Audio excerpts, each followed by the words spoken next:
Good afternoon friends. ఇప్పుడే మనకి తెలిసింది ఏంటంటే దురదృష్టకరం, 2018 చంద్రబాబు నాయుడు హయాంలో వచ్చినటువంటి గ్రూప్ 1 నోటిఫికేషన్ ఆల్రెడీ రిజల్ట్ వచ్చిన తర్వాత మెయిన్స్ రిజల్ట్ని కూడా క్యాన్సిల్ చేసి మళ్ళీ రెండోసారి కోర్టు ఆదేశాల మేరకు మళ్ళీ ఇంకోసారి రిజల్ట్ ఇచ్చిన తర్వాత రిజల్ట్ అయిపోయి ఇంటర్వ్యూలు కండక్ట్ చేసి రిజల్ట్ వచ్చిన తర్వాత వాళ్ళు గ్రూప్ 1 ఆఫీసర్ లాగా సెటిల్ అయిన తర్వాత ఈరోజే ఏం తెలిసిందనంటే ఆ ఎగ్జామ్ మొత్తానికి క్యాన్సిల్ చేసేశారు.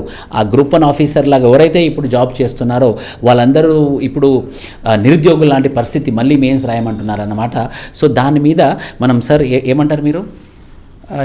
అంటే ఫస్ట్ ఆఫ్ ఆల్ మనకి స్టేట్ పబ్లిక్ సర్వీస్ కమిషన్లో ఇట్లాంటి కొద్దిగా అన్సర్టనిటీ వచ్చిందండి. యాక్చువల్లీ మనకి 2018లో నోటిఫికేషన్ వచ్చిన తర్వాత 2021లో దానికి మెయిన్స్ కండక్ట్ చేసినప్పుడు ఫస్ట్ టైం రిజల్ట్ వచ్చిన తర్వాత ఇంటర్వ్యూ లిస్ట్ కూడా ఇచ్చారు. ఇంటర్వ్యూ లిస్ట్ వచ్చిన తర్వాత కొంతమంది ఈ డిజిటల్ ఎవాల్యుయేషన్ సరిగా చేయలేదు మెయిన్స్, కాబట్టి మళ్ళీ ఒకసారి మా పేపర్లు ఎవాల్యుయేట్ చేయండి అన్నారు. That is where this legal problem started. మళ్ళీ ఎప్పుడైతే చేయమన్నారో మళ్ళీ బై హ్యాండ్ అంటే మాన్యువల్గా చేయించారు. మాన్యువల్గా చేయించినప్పుడు ఇంకో లిస్ట్ వచ్చింది. మరి ఫస్ట్ లిస్ట్ వచ్చిన వాళ్ళు ఆబ్వియస్గా వాళ్ళు అన్యాయం అయిపోతారు కదా, వాళ్ళు నేను ఎలా రిజెక్ట్ చేశారు సెకండ్ లిస్ట్లో, కాబట్టి వాళ్ళు కోర్టుకి వెళ్ళారు.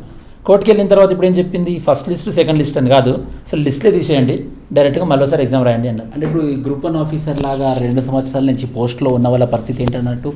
సో పరిస్థితి ఏంటంటే ఖచ్చితంగా మళ్ళీ వాళ్ళు ఎగ్జామ్ రాయాల్సిందే. వాళ్ళు ఇచ్చినటువంటి అపాయింట్మెంట్ లెటర్స్ అని కూడా హోల్డ్లో ఉంటుంది.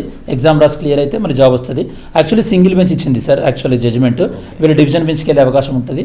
డివిజన్ బెంచ్లో ఒకవేళ ప్రాపర్గా డిఫెండ్ చేస్తే సార్ ఏపీఎస్సీ వాళ్ళు కేసు వినేతారు, లేకపోతే వాళ్ళ ఫేట్ అనేది మళ్ళీ ఎగ్జామ్ రాయడమే సార్, ఇంకో డౌట్ లేదు.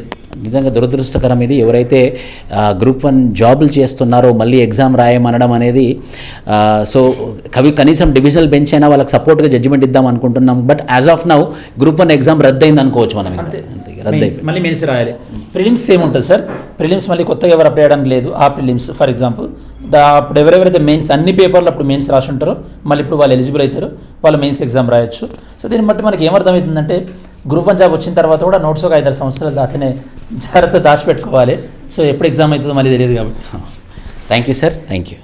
ఓకే, థ్యాంక్స్ అండి. Thanks for all the students, all the best. Don't worry, మళ్ళీ ప్రిపేర్ అవ్వండి. సో మీరు నిన్నట్టు వరీ ఒకసారి ఆల్రెడీ మీరు ఇక్కడ దాకా వచ్చారు కాబట్టి మీరు డెఫినెట్గా సక్సెస్ అవుతారు. All the best.